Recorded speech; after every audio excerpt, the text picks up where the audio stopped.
BBC से बात करने के लिए आपको बहुत शुक्रिया। सबसे पहले बताएं कि आप तीसरे दिन अनशन पर हैं, कैसी तबीयत है आपकी? और मेरी तबीयत बिल्कुल ठीक है, एकदम ठीक हूँ, कोई दिक्कत नहीं है। जो हमें सुन रहे हैं, देख रहे हैं, बताएं सबसे पहले आप अनशन पर क्यों बैठे? देखिए, यहाँ हम लोगों ने एक धर्म संसद आयोजित किया और धर्म संसद से पहले हमने यहाँ एक हमारे मित्र बने, नए मित्र, जिनका नाम था वसीम रिजवी। उन्होंने मोहम्मद के बारे में एक किताब लिखी, मोहम्मद जिसने इस्लाम को चलाया था। उन्होंने इस्लाम की बहुत बड़ी स्टडी करके, वो शिया वक्फ बोर्ड के मेंबर थे, अध्यक्ष थे, चेयरमैन थे। उन्होंने पूरे इस्लाम को स्टडी करके उन्होंने मोहम्मद के बारे में एक किताब लिखी। उन्होंने मोहम्मद के बारे में जब किताब लिखी तो वो मुसलमान थे। उस किताब का उन्होंने विमोचन किया, उस किताब के बारे में बताया। फिर उस किताब का विमोचन उन्होंने जो है यहाँ करवाया हरिद्वार में 12 दिसंबर को उसका विमोचन हरिद्वार में करवाया। उस टाइम तक वो वसीम रिजवी थे। उन पर केस दर्ज हुआ, मुकदमा दर्ज हुआ, कोई बात नहीं, मुकदमे उन पर और भी बहुत दर्ज हैं, लेकिन कोई कार्रवाई नहीं हुई। उसके बाद यहाँ एक धर्म संसद हुई 17, 18 और 19 को। उस धर्म संसद में उन पे भी मुकदमे दर्ज हुए, मुझ पे भी मुकदमे दर्ज हुए। अभी 2 दिन पहले उन्हें गिरफ्तार कर लिया गया और मुझे छोड़ दिया गया। केवल उस व्यक्ति के माध्यम से भारत में जिहादियों के समर्थकों ने एक संदेश दिया है कि अगर तुम मुसलमान से हिंदू बनोगे और मोहम्मद के खिलाफ बोलोगे तो ये अंजाम होगा, तुम जेल भी जाओगे, तुम्हारा अपमान भी होगा, प्रताड़ित भी होगे। इसके विरोध में मैं यहाँ पर अनशन पर बैठा हुआ हूँ। तो आपको क्यों लगता है कि पुलिस आपकी जगह जितेंद्र त्यागी? भाई, हम दोनों ने, अगर वो क्राइम है, पहली बात तो क्राइम कोई नहीं था। मेरी बात पहले जी, मेरी बात खत्म हो जानी थी। तो आपको क्यों लगता है कि आपकी जगह जितेंद्र त्यागी जी को ले गई? मेरी जगह नहीं, लेकिन जहाँ एक क्राइम वही मैंने किया, वही त्यागी जी ने किया। आप संयोजक भी थे? हाँ, वो धर्म जी है ना, आप जी संयोजक भी थे। आपकी जगह फिर जितेंद्र त्यागी जी को पुलिस क्यों ले गई? बिल्कुल, उन्हें क्यों गिरफ्तार किया, हमें क्यों छोड़ा? पूरी कानून व्यवस्था के सामने, पूरे लोकतंत्र के सामने, पूरे संविधान के सामने, जिस संविधान की बहुत लोग दुहाई देकर इस देश को इस्लामिक बनाना चाहते हैं, मैं ये प्रश्न रखना चाहता हूं कि एक व्यक्ति ने एक अपराध नहीं, तो ये प्रश्न तो आप उत्तराखंड की सरकार पर रखें। तो हम किससे? तो तुम्हारे सामने अनशन थोड़ी कर रहे हैं, हम बीबीसी के सामने अनशन कर रहे हैं क्या? उत्तराखंड की सरकार के सामने तो अनशन कर रहे हैं। अनशन बीबीसी के सामने है क्या हमारा? मैं उसी एग्जैक्टली बोल रहा हूँ कि आपकी जो उत्तराखंड जो पुलिस ले गई, उत्तराखंड की पुलिस आपकी जगह क्यों जितेंद्र त्यागी? तो यही तो पूछना चाह रहे हैं भाई हम, इसीलिए तो अनशन पे बैठे हुए हैं। उत्तराखंड नहीं है क्या ये? हरिद्वार गंगा का किनारा क्या उत्तराखंड में नहीं है? नहीं, तो इसमें आपने बताया कि जिहादी जो शब्द आपने इस्तेमाल किया, वो हुआ क्यों? शब्द आप क्यों इस्तेमाल कर रहे हैं? वो इसलिए इस्तेमाल कर रहे हैं क्योंकि जिहादियों का पैसा, जिहादियों की औरतें, उन्होंने इस भारत के इतिहास को बदल दिया है। जिहादियों का पैसा हर जगह पहुंच रहा है, इसीलिए लाखों हिंदू मारे जाते हैं। इस्लाम के जिहादी हर साल मार देते हैं, कोई प्रश्न नहीं उठता। लेकिन कुछ भी हम आवाज़ उठाते हैं आत्मरक्षा के लिए तो हम लोगों को कल्पित घोषित कर दिया जाता है। ये इस चीज़ को दिखाना आज दुनिया को बहुत ज़रूरी है। इसी आपका एक वीडियो आया है जिसमें, जो मैं देख रहा था, उसमें है कि आप एक पुलिसकर्मी से पूछ रहे हैं कि आप उन्हें क्यों? मैं यही सवाल उठा रहा हूँ लगातार। सवाल बदला नहीं है मेरी बातें बदलती नहीं है। मैं नरसिंहानंद हूँ, मेरी बातें बदलती नहीं है। मैं जब भी यही पूछा था, आज भी यही पूछ रहा हूँ कि उसे क्यों, मुझे क्यों नहीं? एक अपराध दोनों ने किया, एक को गिरफ्तार कर लिया, एक को क्यों नहीं किया? यही पूछ रहा हूं। पूरी व्यवस्था के सामने, पूरे संविधान के सामने, उत्तराखंड सरकार के सामने, भारत के न्यायपालिका के सामने प्रश्न ये है कर रहा हूं मैं कि उसे क्यों गिरफ्तार किया, मुझे क्यों नहीं किया?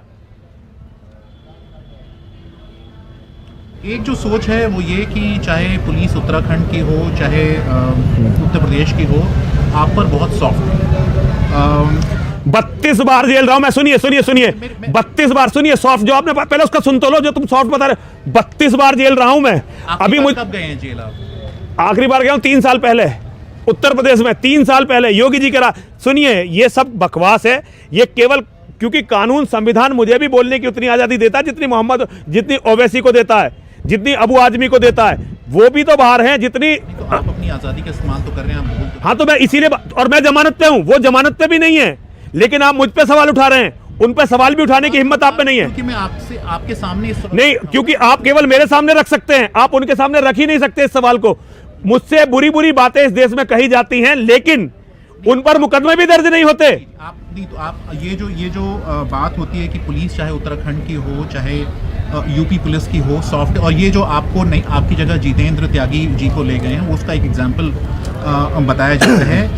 ये जो एफआईआर हुई जिसमें आपका नाम बाद में जोड़ दिया गया, काफ़ी कहा जा रहा है कि काफ़ी जैसे कि हल्ला हुआ कि जो धर्म संसद हुई उसमें जिस तरह की बातें कही गई, हेट स्पीचेस हुए, उसके बाद आप हेट स्पीचेस किसे मानते हैं? पहले मुझे हेट स्पीचेस की परिभाषा बताइए। पहले बात समझ लीजिए, पूरा कर लें। उसके बाद से एफआईआर में आपका नाम जोड़ा गया, तो इसलिए आरोप लग रहे हैं कि उत्तराखंड की पुलिस आप पर सॉफ्ट है, और इसके बावजूद आपकी जगह वो जितेंद्र त्यागी जी को गिरफ्तार। अब आपकी समझ में कुछ आ तो रहा नहीं है? अगर पुलिस सॉफ्ट है तो पुलिस से पूछो। मैं तो खुद ये पूछ रहा हूं भाई, उसे क्यों कर लिया, मुझे क्यों छोड़ दिया, क्यों सॉफ्ट हो मुझ पर? क्यों सॉफ्ट? एक मिनट स्वामी जी सुनिए, क्यों सॉफ्ट हो भाई मुझ पर? क्यों सॉफ्ट हो? आपको क्यों लगता है सॉफ्ट है? मतलब नहीं, मुझे नहीं लगा सॉफ्ट हो। वो मेरे साथियों को तोड़ना चाहते हैं, मुझे कल्प्रिट घोषित करना चाहते हैं। वो ये चाहते हैं कि मेरी इमेज बिल्कुल खत्म हो जाए। वो चाहते हैं कि एक मुसलमान, इतना प्रबुद्ध मुसलमान जो हिंदू बना, मेरे पर विश्वास करके उसका विश्वास टूट जाए और दोबारा से वो इस्लाम में चला जाए। ये मुझे जड़ से खत्म करने की साजिश है, जिसमें बहुत सारे लोग शामिल हैं। जो तुम कह रहे हो वो मैं कह रहा हूं। तुम तो बाहर बैठ के कह रहे हो, मैं तो अंदर बैठ के कह रहा हूं। कहीं भी सॉफ्ट नहीं है, हर जगह मारने की कोशिश है।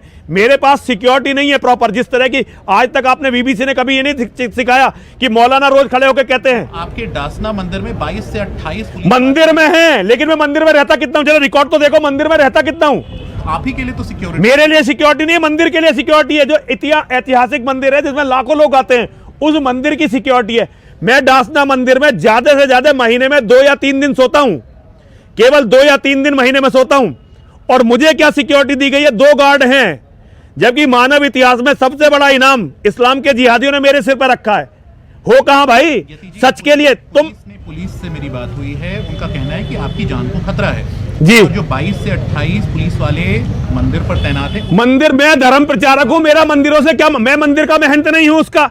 डासना देवी मंदिर का मैं महंत नहीं हूं, मैं वहां रहता नहीं हूं। वहां तुम जी पीठाधीश है, पीठाधीश्वर भी नहीं, मैं उसे छोड़ चुका हूं मंदिर को। और भाई जब मैं वहां रहता नहीं, सुरक्षा मेरी कर रहे हो कि ईंट पत्थरों की कर रहे हो? खतरा ईंट पत्थरों को कि मुझे है? ये सब ये मुझे मरवाने का षड्यंत्र है। इसके पास गए हैं कि ये जो 1000 पुलिस को रुपए महीने के खर्च हो रहे हैं सुरक्षा पर, आप विथड्रॉ करिए। अगर आपको पता नहीं है इस बात का, फिर आप इंटरव्यू किस बात का? पुलिस को कई बार बताया जा चुका कि खतरा यति नरसिंहानंद सरस्वती को है, ईंट पत्थरों को, इस्लाम के जिहादियों से खतरा नहीं होता। मंदिरों को तो हमारा कत्ल करके वो वैसे ही कब्जा लेंगे। खतरा मंदिरों को नहीं है, खतरा हमें है। और कहीं भी पुलिस ने हमें सुरक्षा नहीं दी है। ये हमारे षड्यंत्र की कोशिश है। पुलिस पूरी कोशिश करती है कि हम जेल में चले जाएं। कुछ लोग, हो सकता है व्यवस्था में कुछ ऐसे लोग हो जिनकी सिंपैथी हमारे साथ हो, लेकिन हम पर मुकदमे कम दर्ज नहीं हो रहे हैं। छोटी छोटी बातों में हम पर मुकदमा दर्ज हो रहे हैं, जबकि मुसलमान जिहादी उससे कड़ी बातें कहते हैं, कोई बोलता नहीं है। तुम्हारी हिम्मत नहीं वहां इंटरव्यू लेने की। मुकदमे दर्ज होने के बावजूद भी आप जेल तो वो तो हमें न्यायपालिका, अरे न्यायपालिका दे रही है भाई। हाँ, तो वही तो बात हो रही है कि जो बात होती है कि भाई जो पुलिस जिस तरह के चार्जेस लगा सकती है, एक वरिष्ठ वकील है उनसे मैं बात कर रहा था, तो उनका कहना था कि आप पर यूएपीए लगना चाहिए था, लेकिन आप पर यूएपीए नहीं लगाया। जिस तरह के चार्जेस लगे हैं उसमें आराम से बेल मिल जाती है, या फिर उतनी मुश्किल नहीं होती है। नहीं, यूएपीए किस बात पे लगना चाहिए? मेरे पे कोई हथियार है? मेरे पे कोई, मेरे पास सिर्फ एक बोलने पे यूएपीए लग जाएगा? तो फिर तो इस हिंदुस्तान में आधी जनता जेल में होनी चाहिए। कुछ मैंने आतंकवादी किसी गतिविधि में मैं संलग्न आज तक पाया गया हूं? मेरे फोन कॉल की डिटेल से कोई कत्ल हुआ हो, कोई अपहरण हुआ हो? यति जी, आप जिस प्रदेश में रहते हैं वहां पर आरोप है कि पुलिस चाहे एक ट्वीट पर भी, तो ये पुलिस से पूछो ना। ये आपके थोड़े बहुत पढ़े लिखे हो या बिल्कुल जाहिल हो? पुलिस से पूछो ना, पुलिस क्या कर रही है? मुझसे क्यों पूछ रहे हो ये बात? मेरे वकील काम करते हैं जिन्हें मैं लाखों रुपए पे करता हूं साल में। मेरे लिए एक पूरा सिस्टम काम करता है, मेरे शिष्यों का, जो मुझे बचाने का प्रयास करता है। पुलिस की बात मुझसे क्यों पूछ रहे हो तुम? नेताओं की बात नेताओं से पूछो, मेरी पीड़ा मुझसे पूछो। मैं एक गाजियाबाद पुलिस के नाम से बोलना, नाम से ऐसा नहीं। फिर मत नहीं बोलो, मत पूछो। अगर नाम, एक तो पहले आराम से बात करिए, आराम से बात। एक मिनट, तेरी तुझे यहीं पिटना, आराम से बात करिए, आराम से। एक मिनट यति जी, अरे रुको ना यार, ये बदतमीजी कर रहा है। अरे ये बदतमीजी कर रहा है।